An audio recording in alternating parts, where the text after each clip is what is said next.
Tadi kita sudah belajar bercerita tentang ibu, nenek ayah bu, nenek ayah bu.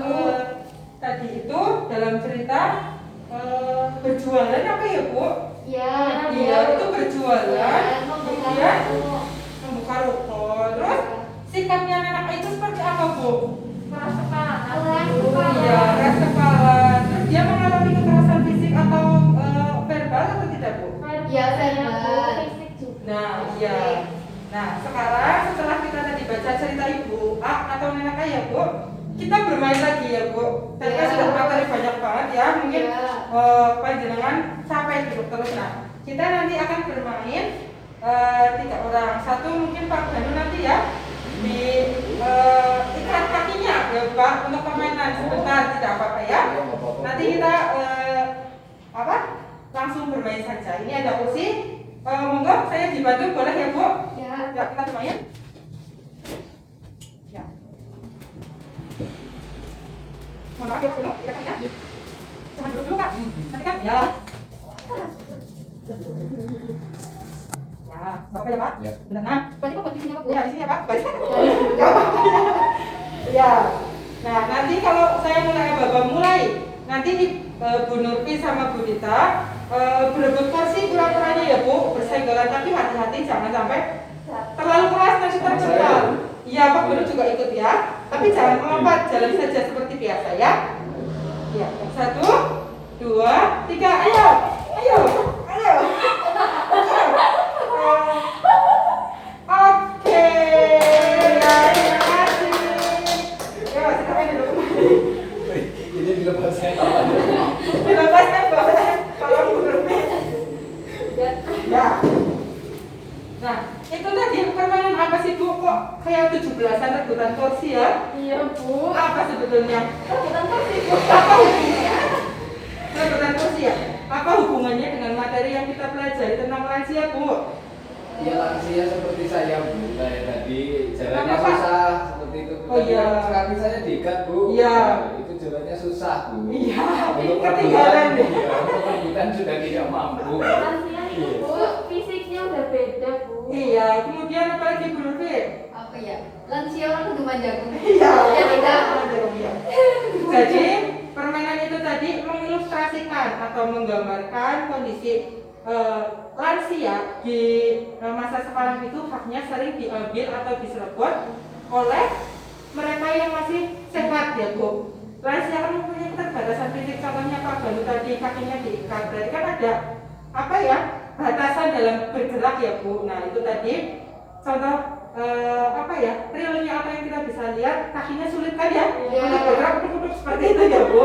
Bahkan untuk sama ibu-ibu saja kalah, padahal beliau laki-laki seperti itu ya. Jadi contohnya mungkin kalau panjenengan di kereta, di bis sering melihat ya Bu, yang muda duduk sambil mainan HP, yang mbah-mbah itu sering berdiri ya, nggak kebagian tempat duduk seperti itu. Nah itu contohnya bahwa hak-hak lansia tersebut sekarang sudah banyak tergeser atau diambil alih seperti itu ya.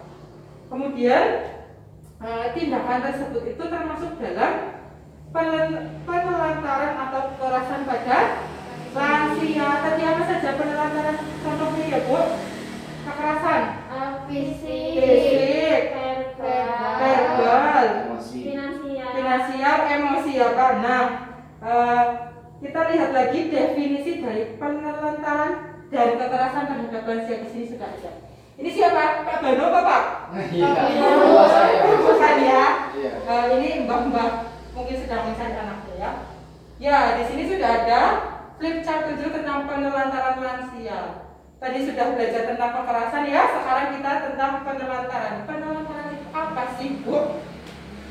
Tindakan atau perbuatan orang-orang yang di sekitar lansia dengan tidak memenuhi hak si lansia sebagai manusia. Iya, jadi lansia kan punya hak ya Bu, dulu kita pernah belajar tentang hak lansia. Nah, contoh dari penelantaran lansia itu, yuk kita belajar bareng-bareng. Yang pertama, membiarkan lansia tidak makan. Maksudnya di sini itu tidak menyiapkan, kadang lansia sudah terbatas daya untuk masak, untuk mencuci ini itu tidak bisa. Jadi kalau masih serumah dengan kita mungkin agak mudah ya untuk menyiapkan makanannya, tapi kalau sudah beda rumah kadang entah itu lupa atau malas itu tidak memberikan makan. Itu termasuk dalam penelantaran lansia. Kemudian membiarkan lansia sakit, tidak diperiksa ke puskesmas atau ke dokter, ini juga penelantaran. Mbah-mbah untuk bergerak saja susah kok untuk berobat sendirian. Nah itu sangat berbahaya ya Bu, soalnya entah itu di angkot atau di jalan itu riskan, takutnya pingsan atau ada apa-apa iya.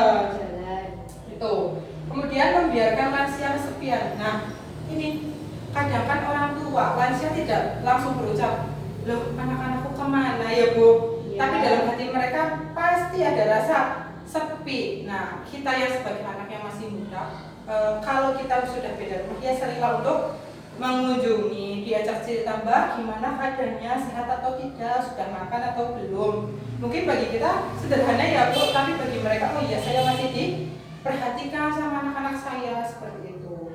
Kemudian membiarkan lansia pergi sendirian sementara kondisinya sudah pikun. Nah ini ada dua kasus ya Bu. Satu mungkin anaknya sudah malas mungkin ya Bu, sudah selalu diperhatikan tapi jalan-jalan terus, itu mungkin kadang ada yang ya sudah biarkan saja sekalian. Itu satu. Yang kedua mungkin lansia tersebut pergi tanpa izin, nyimpe bahasanya ya Bu. Saya pernah dengar tetangga saya itu seperti itu. Iya. Mulai pikun terus pergi dengan sendirinya, tidak bilang ke anaknya. Padahal anaknya sudah sangat menjaga, tapi lansianya mungkin rasanya masih muda ya Bu. Tidak pamit ke anak, jalan-jalan, akhirnya anaknya yang khawatir. Itu kasihan anaknya ya, kasihan lansianya ya. Anaknya khawatir, lansianya takut terjadi apa-apa iya. Kemudian membiarkan lansia bekerja berat atau keras. Nah ini pun ada dua kasus. Satu karena dipaksa untuk bekerja, yang kedua kadang ada lansia yang beralasan kalau tidak kerja badannya malah sakit. Ya, ada yang iya karena sudah dibilang Mbak, ampun nak sabin, tapi lah nak nggak kerja ya pakai pada laras seperti itu. Iya. Kalau seperti itu biarkan saja, berarti itu kemauannya dia dan dia tidak ada paksaan. Tapi jangan sampai kita yang dari keluarga atau orang lain yang memaksa, ayo Mbak kerja nyari duit buat makan begini dulu. Jangan ya Bu, itu termasuk penelantaran lansia. Kemudian mengusir lansia dari rumah ini. Kita sering lihat di TV ya Bu, ya lansia diusir, jangan sampai biar bagaimanapun lansia itu orang tua kita ya. Jadi tadi yang di materi sebelumnya, merawat lansia itu kuncinya harus sabar. Kemudian tidak memberikan kesempatan untuk beribadah. Ya, semisal mau sholat atau berwudu mungkin ya mengalami kesulitan tidak diatur seperti itu. Kemudian ditinggal sendiri dalam kurun waktu tertentu. Nah, ini kalau semisal ditinggal sendiri untuk bekerja, ya mungkin bisalah dititipkan ke anak yang lain atau rasanya keluarga tetangga ya. Misal ibu aktif kerja, titip ibuku, sering-sering ditengok itu ya. Tapi jangan ditinggal sudah tidak ada kabar. Makan nggak makan ya harus berdoa. Itu jangan. Itu termasuk penelantaran. Kemudian tidak memperdulikan lansia. Ini tadi sudah termasuk tidak peduli ya Bu. Ini contohnya lansia, mungkin ini kebingungan ya Bu. Demensia, masih ingat demensia? Masih. Apa? Lupa. Iya, jadi lansianya lupa ya Bu. Karena kadang sama anak sendiri kalau sudah tingkat parahnya sudah tinggi bisa lupa ya sama anak cucunya sendiri ya Bu. Nah, ini tadi tentang penelantaran dan kekerasan lansia. Karena materi tadi sudah banyak dan waktu sudah sore, mungkin langkah selanjutnya untuk bulan depan ya Bu. Ya. Untuk hari ini saya tutup dulu. Nah, sebagai bahan pengingat saja ya Bu.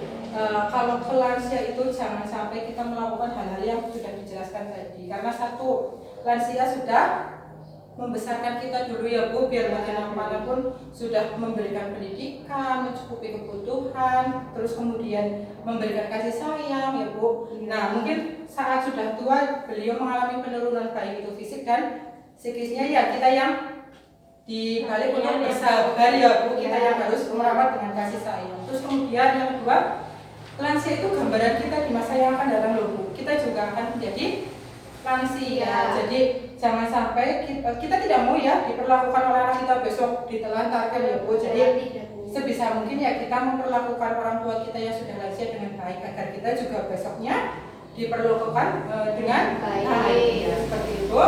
Mungkin cukup. Mudah-mudahan kita selalu diberi kesehatan ya Bu. Bulan depan kita ketemu lagi di hari yang sama ya Bu. Ya, nanti kalau pindah tempat saya dikabari saja ya. Saya akhiri. Mohon maaf bila ada kata-kata yang kurang berkenan. Wabillahi taufiq wal hidayah. Wassalamualaikum warahmatullahi wabarakatuh. Waalaikumsalam warahmatullahi wabarakatuh.